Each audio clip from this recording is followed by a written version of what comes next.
Bonjour Jean-Paul Betbès. Bonjour. L'euro remonte. Pourquoi? Il remonte, c'est un fait, avec un taux de change à 1,22 pour un dollar actuellement, contre 1,17 il y a 2 mois, et on se rapproche de 1,23 en début janvier. Donc, les nouvelles pour les marchés financiers concernant la zone euro sont enfin meilleures. Donc, l'Europe va mieux. Mais les États-Unis vont-ils poursuivre leur élan? Tout se passe effectivement dans les esprits et dans les têtes des marchés financiers. Quand on dit que l'Europe va mieux, c'est que l'Europe va enfin mieux et qu'il y a des interrogations, des questions sur les États-Unis. Est-ce qu'ils vont continuer à aller mieux? Dans l'ordre, il y a des questions sur la zone euro. Est-ce qu'elle va mieux? Oui. On achète les bonnes nouvelles. On achète les bonnes nouvelles, on achète surtout les bonnes nouvelles. Ce qui se passe en zone euro, c'est que depuis quelques mois, ça y est, on a des vaccins. Depuis quelques mois, ça y est, on a la consommation. Ça y est, on a des gens qui désépargnent. Ça y est, les entrepreneurs se disent, les choses peu à peu se débloquent. Et donc, on a une économie qui repart, non seulement avec du crédit bancaire, mais également avec de la désépargne des ménages. Et donc, tout ceci est positif et tout ceci est appelé à durer. Ceci est la situation européenne qui a quelques mois. La situation américaine, elle, est vieille. Elle est vieille de 6 mois. Ça veut dire qu'on a, aux États-Unis, depuis quelques mois, plus que la zone euro, des vaccins, plus de gens vaccinés, plus de consommation, plus de reprise. Et donc, les États-Unis sont repartis avec quelques mois d'avance, 3 mois, 4 mois d'avance. Et donc, pour les États-Unis, ça va mieux, ou d'une certaine manière, ça allait mieux, alors qu'ici, en zone euro, on se dit, ça va mieux. Combien de temps tout cela va-t-il durer? Tout ceci durera effectivement en fonction de la consommation et du moral.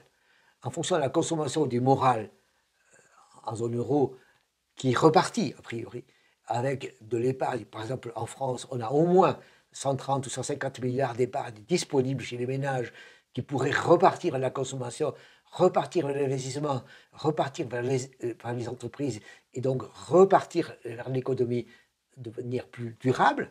En même temps, on a les autres entreprises dans d'autres pays qui fonctionnent pareil. On a donc une reprise économique en zone euro qui est synchrone.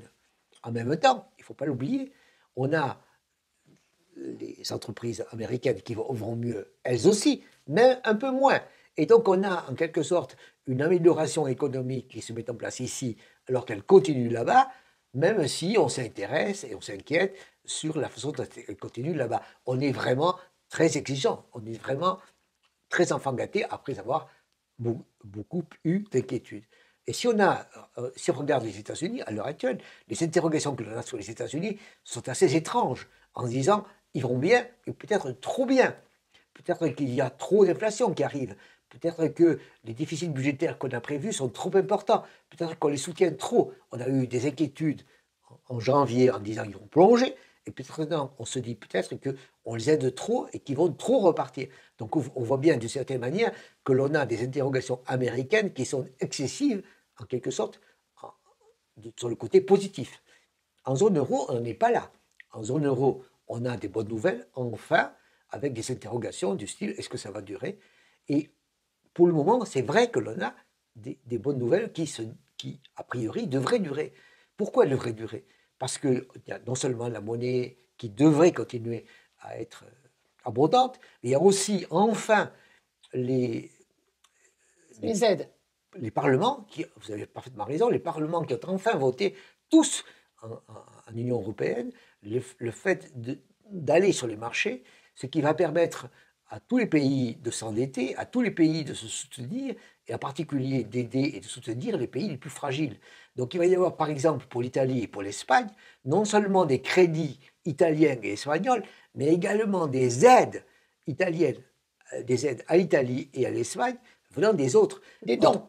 Autrement dit, des dons, ce qui était inimaginable. On a fabriqué... Surtout pour l'Allemagne. Vous avez parfaitement raison. En un an, ce qui était inimaginable, c'est-à-dire que les pays de l'Union européenne, ensemble, s'endettent, et que certains fassent des cadeaux aux autres, tout ceci était inimaginable. Un an après, c'est fait.